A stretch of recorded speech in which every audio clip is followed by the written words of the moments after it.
காடு விளைஞ்சன்ன மச்சான் நமக்கு கையும் காலம் தானே மிச்சம் என்று சொல்லுகிற அந்த பாடலோடு நானே போட போகிறேன் சட்டம் பொதுவில் நன்மை பொருந்திடும் திட்டம் நன்மை பொருந்திடும் திட்டம் நாடு நலம் பெறும் திட்டம் நன்மை பொருந்திடும் திட்டம் என்று பல திட்டங்களை எல்லாம் அறிவித்திருக்கின்றீர்கள். உங்கள் சத்யாவில் இப்பொழுது ஆடி அதிரடி தள்ளுபடி.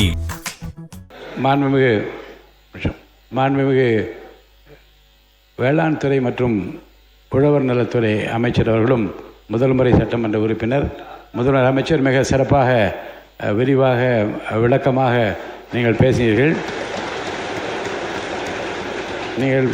நீங்கள் பேசிக்கொண்டிருக்கிறதோ என் நினைவுகளெல்லாம் வழக்கம் போல் காடு விளைஞ்சன்ன மச்சான் நமக்கு கையும் காலம் தானே மிச்சம் என்று சொல்லுகிற அந்த பாடலோடு நானே போட போகிறேன் சட்டம் பொதுவில் நன்மை பொருந்திடும் திட்டம் நன்மை பொருந்திடும் திட்டம் நாடு நலம் பெறும் திட்டம் நன்மை பொருந்திடும் திட்டம் என்று பல திட்டங்களை எல்லாம் அறிவித்திருக்கின்றீர்கள்.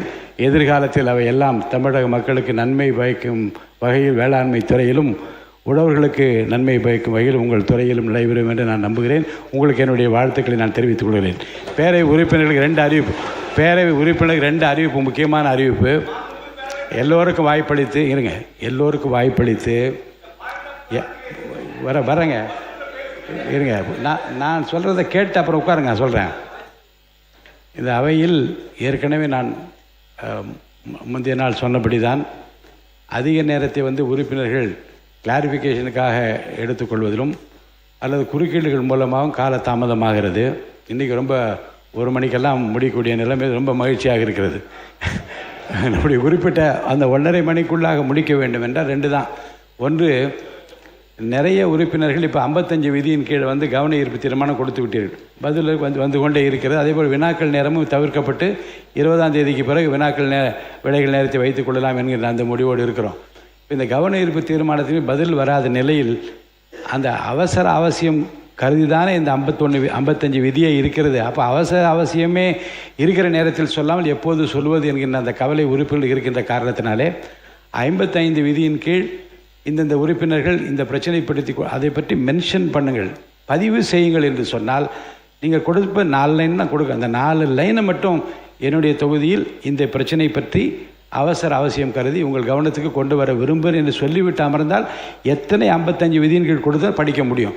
பிரச்சனைக்குள்ளே நீங்கள் போக ஆரம்பித்தால் பதில் வராமல் யாரும் எந்த பதிலும் சொல்ல முடியும். அந்த வகையில் மென்ஷன் பண்ணுவதற்கு பதிவு செய்வதற்கு மட்டும் நான் அனுமதி அளிப்பதாக இருக்கிறேன். ஒன்று.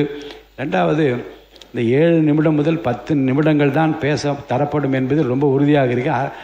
கொறடா கட்சிகளை சேர்ந்த கொறடா பொறுப்பில் இருக்கின்றவர்கள் அருள்கூர்ந்து உறுப்பினை தயார் செய்கிற போது அந்த 7 முதல் 10 நிமிடங்களுக்குள் தான் பேச வேண்டும் என்பதற்கு அவர்களை தயார்படுத்திக் கொள்ளுமாறு கேட்டுக்கொள்ளும். எந்த காரணத்தை முன்னிட்டும் 10 நிமிடங்களுக்கு மேல் பேச அனுமதி கிடையாது. 2 மானிய கோரிக்கைகள் என்று வருகிற போது அதற்கு மேலும் வருகிற போது கால விரயத்தை நாம் தவிர்க்கும் வகையில் குறித்த நேரத்திற்குள்ளாக அந்த குறிப்பிட்ட கருத்துக்களை பேசுவதற்கு உங்களை தயார்படுத்திக் கொள்ள வேண்டும் என்று நான் கேட்டுக்கொள்கிறேன்.